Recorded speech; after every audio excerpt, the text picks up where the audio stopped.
अस्सलाम वालेकुम नाजरीन, मैं साहिल खान और आप देख रहे हैं 452 डिस्कवरी। इस वक्त हम हतीन के एक चाय की स्टॉल पर हैं, यानी कि आप उसे देसी बोली में कहा जाए तो खोका कहते हैं, चाय का खोका। अब यहाँ पर हम राजनीति की मिठास के साथ साथ में आपको चाय के साथ वो चीज़ें भी दिखाते जाएंगे कि आप क्या देखना चाह रहे हैं। फिलहाल राजनीतिक उतार चढ़ाव देश में चारों तरफ हलचल मची हुई है और हम देख रहे हैं कहीं टिकटों के ऊपर बंदर बाट लगी हुई है, कहीं एक एक टिकट के ऊपर घमासान युद्ध मचा हुआ है। आखिर देश में इंटरनेशनल मुद्दों की क्या वैल्यू है, यहाँ के लोग क्या चाहते हैं। एनसीआर दिल्ली की इम्पोर्टेंट सीट फरीदाबाद मानी जाती है, गुड़गांव और फरीदाबाद सीट का हतीन जो एक हिस्सा है, ये हतीन विधानसभा है और लोकसभा फरीदाबाद का ही एक हिस्सा माना जाता है।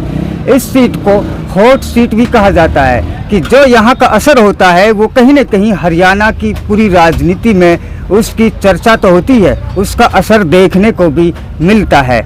आज जो सुबह से ही लोगों के बीच में चर्चा है वह यही है, चौधरी हर्ष कुमार जो एक जज्बा पार्टी के दिग्गज नेता हैं, उन्होंने कांग्रेस के लिए समर्थन की बात की है, या अगर हम कहें तो करण सिंह दलाल से वो जुड़ते हुए जो फरीदाबाद की सीट पर वो उन्हें समर्थन के लिए बात कर रहे हैं। जब ऐसा होता है तो हर्ष कुमार की सीट हतीन को माना जाता है कि वो हतीन से चुनाव लड़ते हैं, जबकि वो बिलोंग होडल से करते हैं और उनकी कर्म भूमि एक तरीक़ा से हतीन मानी जाती है, या वो ऐसा कहते हैं, जबकि लगभग ऐसा ही दिखाई देता है। तो वो कहते हैं कि हम इस लड़ाई में वो जो कांग्रेस के साथ में हैं, तो एक दिग्गज नेता होते हुए आखिर आने वाले वक्त में कहीं टिकट क्या कांग्रेस के विधानसभा का इसी पर डिपेंड करेगा कि लोकसभा में कांग्रेस के लिए कौन कितनी मुनाफा वाली बात करता है, कौन किसकी राजनीति में जाता है और कौन किस पार्टी के लिए क्या काम करता है। तो यहाँ आकर वो जज्बा में होते हुए हर्ष कुमार अगर कांग्रेस के लिए समर्थन करते हैं तो साफ जाहिर बात है वो आने वाले वक्त में हतीन में कांग्रेस की नुमाइंदगी भी कर सकते हैं, या फिर वो कांग्रेस से अपने लिए ऐसे ही समर्थन मांगेंगे जैसे आज की वो इस लड़ाई में वो कांग्रेस के साथ जाने की उन्होंने पेशकश ही नहीं कर दी, बल्कि घोषणा वो कर चुके हैं।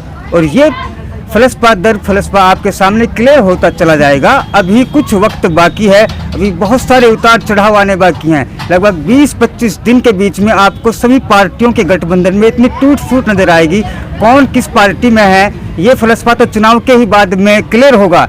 लेकिन अब जिस पार्टी में आप जिस नक्शे के देख रहे हो, यहाँ वो नहीं है। जिसकी कोठी पर जो झंडा पार्टी का लगा है वो कहीं न कहीं दूसरी पार्टी के झंडे में कब चले जाए किसी को पता ही नहीं चल रहा। इनके पीछे आप जो सोच समझ कर रणनीति रच रहे हैं वह हतीन की हॉट सीट कही जाती है। तो आप अपने दिग्गजों से अपने आसपास जो चर्चा चल रही है ये देख लीजिए कि यहाँ का टिकट अगर कांग्रेस का माना जाए तो चौधरी इसराइल जो जलेब खान परिवार से आते हैं, एक सम्मानित परिवार है हतीन के अंदर, विधानसभा में नहीं बल्कि पूरी मेवात में माना जाता है। और फिर हर्ष कुमार भी एक दिग्गज नेता हैं जो वो जज्बा में होते हुए कांग्रेस को समर्थन कर रहे हैं, करण सिंह को समर्थन कर रहे हैं। तो इसराइल का टिकट यहाँ से कटना जाहिर सी बात है, ऐसा महसूस होता है राजनीति के गलियारों में। अगर ये टिकट कट जाता है तो इसराइल इसमें अगला कदम क्या रखेगा, क्या वो कांग्रेस को छोड़ेगा या फिर वो आज़ाद ही चुनाव लड़ेगा, क्योंकि उन्होंने कांग्रेस के टिकट के साथ जब भी चुनाव लड़ा है तो वो उन्होंने हार का ही मुँह देखना पड़ा, शिकस्त झेली है। जब भी उन्होंने एक बार जीत उन्हें मिली जो एक बहुत बड़ा अचीवमेंट माना जा सकता है कि इसमें हरियाणा की राजनीति में इनकी एक अलग ही पहचान थी, वो आज़ाद कैंडिडेट के तौर पर ही इन्होंने हतीन की सीट को जीता है। आज तक इन्होंने टिकट को क्लियर नहीं किया। तो अब क्या होगा ये चर्चा लोगों के बीच में आम है, यही हम आपसे कमेंट में जानना चाहते हैं। कल तक जो साफ तस्वीर निकलकर सामने आएगी वही होगी हतीन की विधानसभा की हकीकत। इसलिए हम आपको अपडेट करने के लिए वीडियो डाल रहे हैं। आपकी कमेंट का, आपकी चर्चाओं का जो निष्कर्ष निकल कर आ रहा उसका हमें इंतजार है। आप देख रहे हैं 452 डिस्कवरी में साहिल खान, कैमरामैन सरताज खान के साथ। क्या इसराइल का टिकट हतीन से कट चुका है या हर्ष कुमार ने कांग्रेस को इस शर्त पर समर्थन दिया है कि हतीन से कांग्रेस का टिकट मेरे लिए होगा, या फिर उनकी कोई और गुट ही बाजी है, या फिर इसराइल सर्कल को यही महसूस नहीं हो रहा कि ज़मीन की हकीकत क्या है। वो आपस में ही एक दूसरे के कानों में कह रहे हैं कि टिकट तो हमारा कन्फर्म है, यही है, हतीन का टिकट हमारे सिवा और किसी के पास हो ही नहीं सकता। बगावत करने की बात भी आती है तो वो कांग्रेस की बगावत भी नहीं कर सकते, क्योंकि वो कांग्रेस को ही अपना एक पुरोधा, एक जड़ मानते हैं। वो उन्हीं की सींची हुई एक क्यारियाँ हैं, तो कांग्रेस को भी वो कट नहीं कर सकते। तो आखिर आगे होगा क्या, ये एक दिलचस्प मामला बनता जा रहा है। अब देख रहे हैं हथीन के जयंती मोड़ की शाम की सूरज के डूबते हुए समय की वो रिपोर्ट, जहां एक राजनीति के दूसरे सवेरे के निकलने का इंतजार लोगों को कल का होगा। कल के सूरज के साथ में हथीन की तस्वीर साफ हो जाएगी कि आने वाले वक्त में हथीन का राजा कौन कहलाएगा, इसराइल या हरस कुमार। और अब का चुनाव कांग्रेस भाजपा राजनीतिक पार्टियों के आधार पर नहीं, बल्कि विचारधाराओं के आधार पर लड़ा जा रहा है।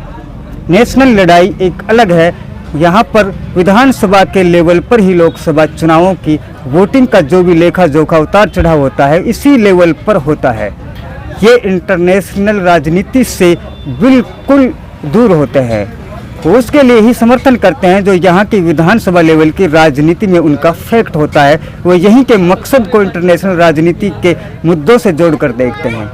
देखते रहे 452 डिस्कवरी में साहिल खान, कैमरामैन सरताज खान के साथ। शुक्रिया। ये चाय की चुस्कियों के साथ ऐसी चर्चाएं चलती रहेंगी और आप देखते रहना हमारा चैनल। चाय की चुस्कियों पर ही ये इन खोखों से, अड्डों से निकल कर आती हैं वही रिपोर्ट जो आपको नहीं मिलती नेशनल और इंटरनेशनल मीडिया की रिपोर्टों में, क्योंकि ये ज़मीन की वही हकीकत है जो कम से कम आपको मुंशी प्रेमचंद की कलम की झलकियाँ देखने को तो मिलती हैं, साथ में मीडिया की वो सच्चाई भी सामने आती है कि ज़मीन की असल हकीकत क्या है और क्या दिखाया जा रहा है।